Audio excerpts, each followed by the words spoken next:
Hi everyone and welcome back. So a few of you asked on Instagram when I was asking for video request ideas for more book related content. There were actually quite a lot of requests for book related content. So I thought today what we were going to do was I'm going to talk to you about some of my all-time favourite books. Books that I've read more than once, books that I always go back to and that I kind of that are like my holy grail favourite reads. And then what I'm also going to do is I'm going to talk to you about my favourite books in the year 2018. So I went through my Instagram and kind of had a look at what I'd been reading, and from that I've picked things that I think are my absolute favourite reads. So let's jump right into it. Top 3 favourite books of all time. Number 1, you probably are not going to be very surprised by, because if you know anything about me, you know that I talk about this book a lot, and that is Gone Girl by Gillian Flynn. I won't read you the kind of back of each book. I'll list them down below and you can go and read the full blurb on Amazon. But this came out and it was kind of all the rage. Everyone was talking about it, and it then got made into a movie with Ben Affleck, who I love, and Rosamund Pike, and the movie is directed by David Fincher, who's also one of my favourite directors. And why I always go back to this book, I've read it like 3 times now, is it's a thriller, but it's not your typical thriller. In the way that it's written is in 2 different timelines, and it's got the use of a diary.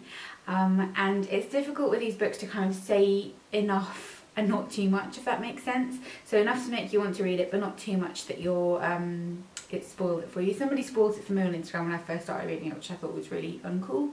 But it basically is Nick Dunn wakes up one morning and realises that his beautiful, smart wife, Amy Elliott Dunn, is missing. And then you start to read diary entries by Amy and learn more about their relationship and their marriage and who they both are. And it's a very well written female character. I'm not saying that it's a likeable female character, even though there's something about her that I think is a little bit likeable, but it's a very tough read, and she's a very interesting female character, both in the movie and in the book, and I just really recommend it. It's fantastic. And the whole section in this about cool girl, if you get to that bit, or if you know what I'm talking about, it's really profound, and you kind of, bits of him resonate with you and bits of her resonate with you. And I definitely think that the adaptation of the movie was fantastic as well, but the book I read first and I loved, and I couldn't wait for the film. So love that. Number 2 is The Time Traveller's Wife. Again, I've read this a bunch of times. This is an old book. This actually was adapted into a movie too, but I will read you the blurb of this just because it's easier than explaining it.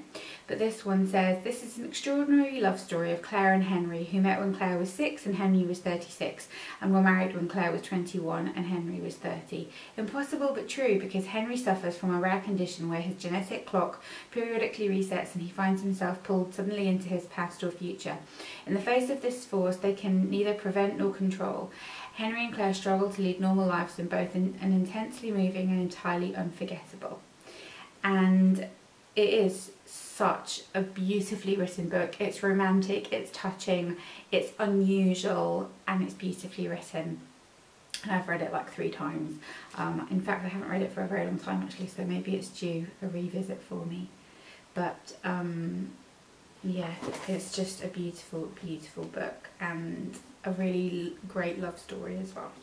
So I love that. The movie is not so great. But next book is this one, and this is The Red Tent, which is again, I will read you the blurb of this because it's just easier than me trying to explain to you. Her name is Dinah. In the Bible, her life was only hinted at in a brief and violent detour within the more familiar chapters about her father Jacob and his dozen sons in the book of Genesis. Told in her voice, this novel reveals the traditions and turmoil of ancient womanhood, the world of the Red Tent. It begins with a story of her mothers, Leah, Rachel, I don't know how you say the next two, and Leah, Rachel, the four wives of Jacob. They love Dinah and give her gifts that are to sustain her throughout her hard-working youth, according to midwifery and a new home in forgotten land.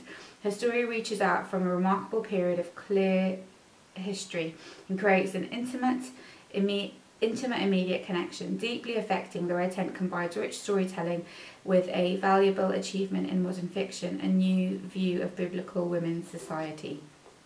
That is the best explanation. It is so beautifully written, absolutely beautiful. The way it's described, the whole story is just fascinating. It's an interesting take on it.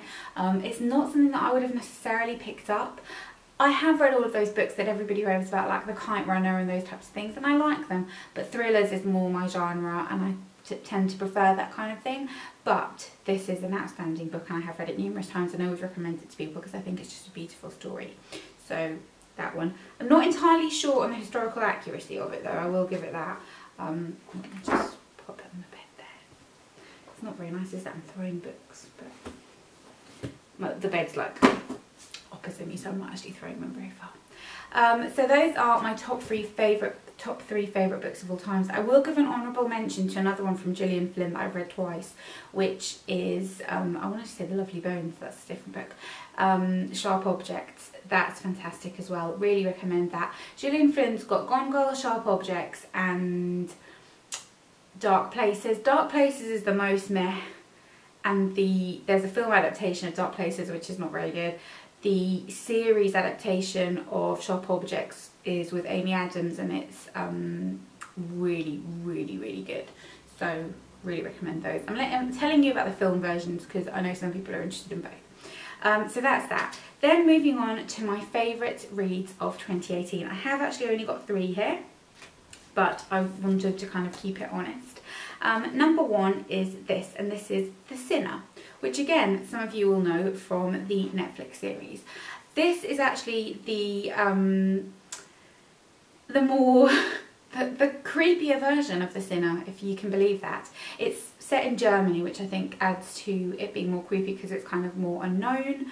And it is a psychological thriller that is just so creepy, because it's not a story of who did it. You know who did it. It's why she did what she did. I will preface this by saying that there are a lot more disturbing scenes in the book than there are in the series, which, I mean, I couldn't fault the series. The series was absolutely spectacular. Jessica Biel is amazing in it. The second season of it just falls short in comparison because the first one's so good, but like I said, if you think the series is disturbing, which it is, this is not. So just putting that out there, but I did really enjoy it. Then another honourable mention for my taste in books, generally speaking, is that I like thrillers. I don't mind the odd novel, but it has to be really good, otherwise I get bored. And I don't mind the odd bit of chick lit. If I'm particularly stressed, I like to read that because I find it kind of switches my mind off. Case in point, all of the Lindsay Kelk I Heart series. I think I'd read I Heart New York years and years ago, and then I never read any of the other ones. And I follow Lindsay Kelk on Instagram, and I listen to the Full Coverage podcast, and I think she's really funny. So I just picked up a few more of her books. I've got I Heart Paris, I've got I Heart Vegas. I'm reading I Heart Vegas at the moment. So then it goes I Heart New York, I Heart Paris, I Heart Vegas, I Heart, oh, I don't know, anyway. No, it's I Heart LA. I've read the LA one. Whatever, I'll link it down below for you. But it basically follows Angela Clark, and because it's written by a Brit, they're not cheesy. They're kind of like fun, and you know, they're chick lit. It's like living out your Sex and the City fantasy, but they're not cheesy and kind of cringe. So really enjoyed that. And then last but not least, this was a great read, was The Cows by Dawn O'Porter. I love Dona Porter. I think she's hilarious and I love her husband. I love the cover of this book. I just want to put that out there, that I think it's beautiful. And this is basically a really interesting book because it's a look at whether or not all women choose to have children, and those who don't, why they don't, those who do, how they feel about it. It's really, really fascinating. It's quite witty.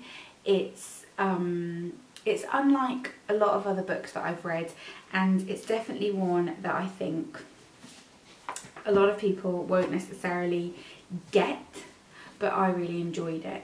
And it's one of those books that does kind of stay with you and make you kind of think about life choices, which sounds a bit dramatic, but there you go. But yeah, really recommend that. I want her to write more books because I really like this. But that is it. Those are my favourite of all times and my favourite of the last year. I hope you enjoyed that. If you have got any other specific book recommendations, let me know. And if you want any particular book related content, happy to hear that as well. So let me know if you've got any requests and I'll do my best to get those done for you as well. Bye.